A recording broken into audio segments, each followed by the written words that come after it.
Okay,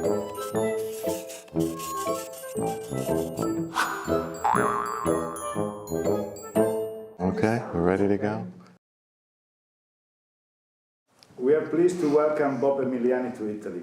He is here with us for several workshops that we run together. So, Bob, could you tell us something about yourself, Sure. your job, and the workshop we hold together? Sure, I'd love to. So my background is in engineering. All my degrees are in different types of engineering. And after completing my education, I went into industry, where I was for 15 years. And I was in 3 different areas: engineering, manufacturing, and supply chain management. And so after that 15 years, I entered into higher education, where my focus was lean leadership. It was an area of study that nobody was involved with at the time, and so I thought it was an open field to investigate. And so I spent many years trying to understand, what is lean leadership, what is a lean leader, what do they do, how do they think, what distinguishes a successful leader from one who is not so successful, and so on. And the result of that work is a publication of many academic papers and numerous trade books, principally focused on lean leadership, but it intersects with lean management more generally. And then I've also been producing books related to other topics. One of them is called Speed Leadership, which we have run these wonderful workshops here in Italy together that have been very successful. And lately a book that tries to help us understand why lean management is so difficult to achieve in organizations, that I think is a real breakthrough compared to anything else that's written on the subject.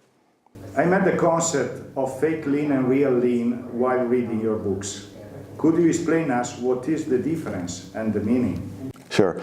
When I was in industry, you could see both in the company I worked at and in other companies that the people had different understandings of lean.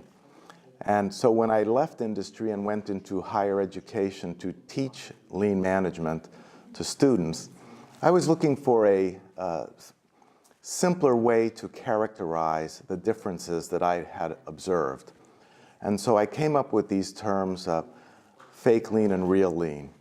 Earlier on, I used the term imitation lean, but I settled on fake lean and real lean. This was around the year 2000.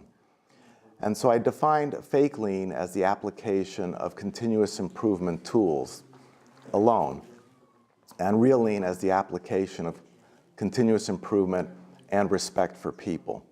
And so I tried to draw a contrast for my students related to what was happening in the business world in the application of lean management.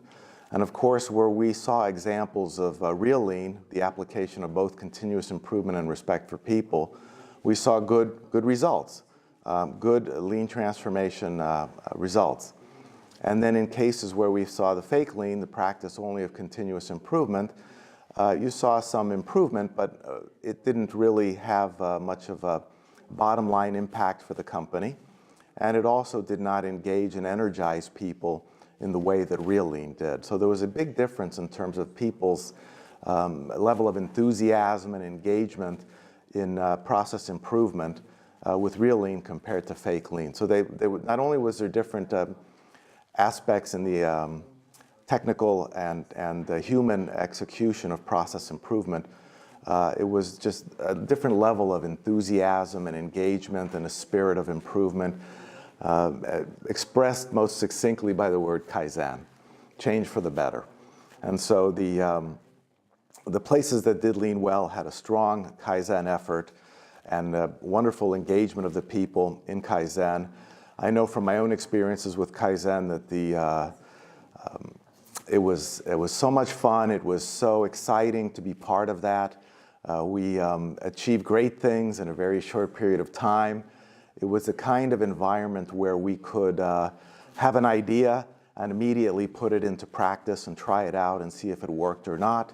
The usual way of doing things is to have an idea and then present it to your manager, and then the idea dies, it stops there. But with Kaizen, we were able to just put our ideas into practice and go forward.